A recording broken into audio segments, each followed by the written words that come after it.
दोस्तों, अगर आप ये सिर्फ 7 मिनट की वीडियो पूरी देख लेते हो तो हो सकता है आपको समझ आ जाए कि कैसे हम जाने अनजाने दुनिया के एक बहुत बड़े ग्लोबल साइकोलॉजिकल स्कैम का हिस्सा बन चुके हैं। हो सकता है ये 7 मिनट आपके हजारों रुपए, आपका कीमती वक्त और आपके दिमाग के साथ हो रहे मैनिपुलेशन से आपको बाहर निकाल सके और आपको एक सीधा और साफ रास्ता दिखा सके। इसलिए इस वीडियो को एंड तक देखिए, क्योंकि बात सिर्फ एक डेट की नहीं है, बात इस बात की है कि हम अपना वक्त कंट्रोल कर रहे हैं या फिर कोई और। आज पूरी दुनिया में 1 जनवरी से नया साल शुरू होता है। हर कंट्री में, हर सिटी में, हर घर में सेम तारीख, सेम टाइम, सेम सेलिब्रेशन। लेकिन क्या कभी सोचा है कि 1 जनवरी ही क्यों? किसने डिसाइड किया? और सबसे इम्पोर्टेंट, क्यों पूरी दुनिया ने इसे एक्सेप्ट कर लिया? शुरुआत में रोमन कैलेंडर जनवरी से नहीं बल्कि मार्च से शुरू होता था। इसलिए आज भी सितंबर का मतलब 7, अक्टूबर 8, नवंबर 9 और दिसंबर 10 होता है। ये 10 मंथ्स पहले बस यही मंथ्स होते थे। लेकिन एक इंटरेस्टिंग बात, एंशिएंट इजिप्ट, चाइना और इंडिया सबके अपने अलग अलग न्यू ईयर्स डेट्स थे। इजिप्ट में नाइल रिवर के फ्लड्स के हिसाब से नया साल आता था, क्योंकि उस फ्लड पर उनकी पूरी इकोनॉमी डिपेंड करती थी। चाइना में लूनर कैलेंडर के हिसाब से फरवरी मार्च में, और इंडिया में स्प्रिंग इक्विनॉक्स के हिसाब से 21 मार्च। सारी सिविलाइजेशन अपने नेचुरल साइकिल फॉलो करती थी। तो 1 जनवरी सिर्फ रोमन कॉम्प्रोमाइज था। कुछ पॉलिटिशियंस ने डिसाइड किया, चलो यही डेट रखते हैं, और पूरी दुनिया का कैलेंडर चेंज हो गया। रोमन्स एक देवता को मानते थे जिसका नाम जैनस था। 2 चेहरों वाला खुदा, एक चेहरा पास्ट की तरफ, एक फ्यूचर की तरफ। बिगिनिंग्स और एंडिंग्स का परफेक्ट सिंबल था, इसलिए जनवरी जैनस से जनवरी हो गया। 45 बीसी में जूलियस सीजर ने एक रेडिकल डिसीजन लिया।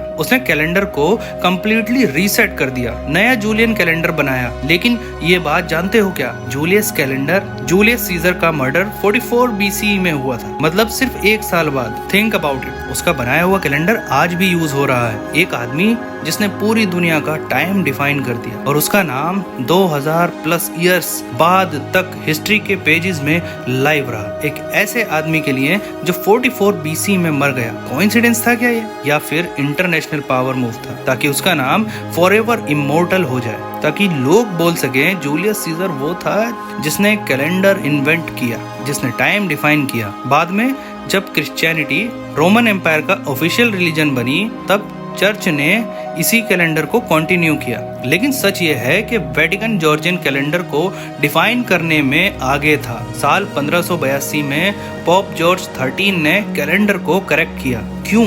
क्योंकि जूलियन कैलेंडर में 11 मिनट्स का एरर था, इसलिए 11 डेज निकालने पड़ गए।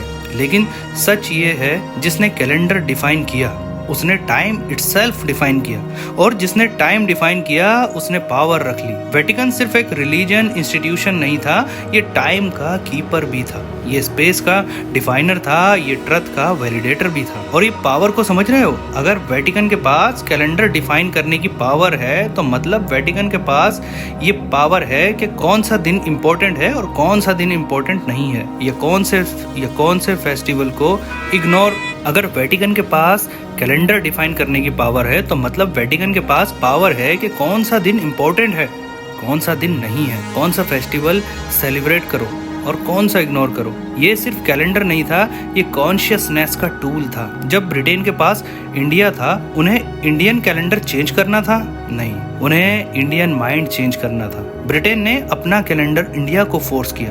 फ्रांस ने अपने कॉलोनीज को फ्रेंच कैलेंडर देने की कोशिश की। स्पेन, पुर्तगाल, सब ने अपना टाइम ग्लोबली इम्पोज किया। कॉलोनाइजेशन सिर्फ जमीन पर नहीं था, ये मेंटल कॉलोनाइजेशन था। जिसने कैलेंडर डिफाइन किया उसने पूरे देश की कॉन्शियसनेस डिफाइन कर दी। सोचो, अगर तुम हर दिन, हर महीने, हर साल के लिए दूसरे देश का कैलेंडर यूज कर रहे हो, तो स्लोली तुम अपनी आइडेंटिटी के लिए भी दूसरे देश की डेफिनेशन यूज कर रहे हो। कैलेंडर सिर्फ नंबर्स नहीं था, ये आइडेंटिटी था, ये पावर था। अब आओ रियल कॉन्स्पिरेंसी पर बिजनेस एंगल से। दिसंबर में होटल्स और क्लब्स, एयरलाइंस, फैशन ब्रांड्स सब एक्टिवेट हो जाते हैं। लेकिन एक पैटर्न नोटिस करो। ये शुरू होता है ब्लैक फ्राइडे से। ब्लैक फ्राइडे नवंबर एंड यानी साइबर मंडे नवंबर एंड और दिवाली शॉपिंग, उसके बाद Christmas shopping, new year parties और वेकेशन, ये सब मिला के दिसंबर जनवरी। ये सीक्वेंस रैंडम नहीं है, ये एक इंजीनियर्ड है। दुनिया के 40% रिटेल सेल्स होते हैं, 40% पूरा साल, और फिर 1-2 महीने जो सब डिसाइड करते हैं। 2024 में सिर्फ न्यू ईयर सेलिब्रेशन में दुनिया ने $200 बिलियन स्पेंड किए। अगर न्यू ईयर 15 अगस्त को होता यानी कि इंडिपेंडेंस डे, तो ये पैसे कहाँ जाते? क्योंकि अगस्त में गर्मी होती है, लोग बाहर जाते हैं, स्पेंडिंग नहीं होती। अगर न्यू ईयर 21 मार्च को होता तो वर्नल इक्विनॉक्स होता, तो ये पैसे कहाँ जाते? क्योंकि ये पूरी दुनिया में सेम टाइम नहीं होता। लेकिन 1 जनवरी पूरी दुनिया में, हर देश में, हर कल्चर में विंटर होता है। लोग घर में बैठते हैं, hotels, resorts, club, party, vacations, सब कुछ स्पेंडिंग ट्रिगर होता है।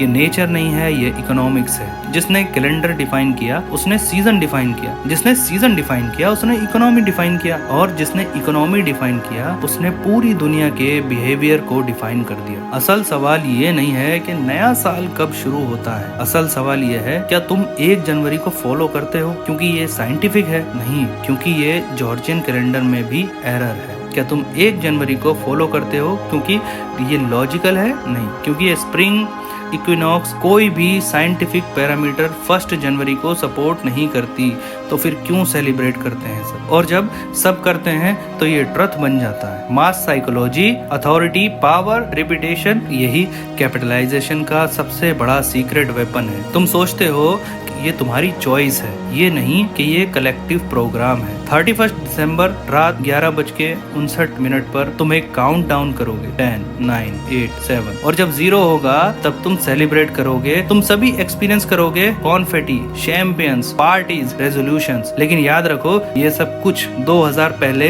एक आदमी ने डिसाइड किया था, और बाकी दुनिया ने सिर्फ इसे बिना सोचे समझे फॉलो किया। वो आदमी मेरे पास तो नहीं आया था, न तुम्हारे पास आया था। उस आदमी ने ना किसी से परमिशन ली, लेकिन उस आदमी ने वो कैलेंडर जरूर डिजाइन कर दिया। और अब ये एक नॉर्मल है, अब ये ट्रथ है, और अब यही एक रियलिटी है। और ये ही असली कॉन्स्पिरेसी है, ना हिडन और ना सीक्रेट। ये विजिबल, ऑब्वियस, सेलिब्रेटेड कॉन्स्पिरेसी है, और तुम इसे सेलिब्रेट कर रहे हो। सब्सक्राइब।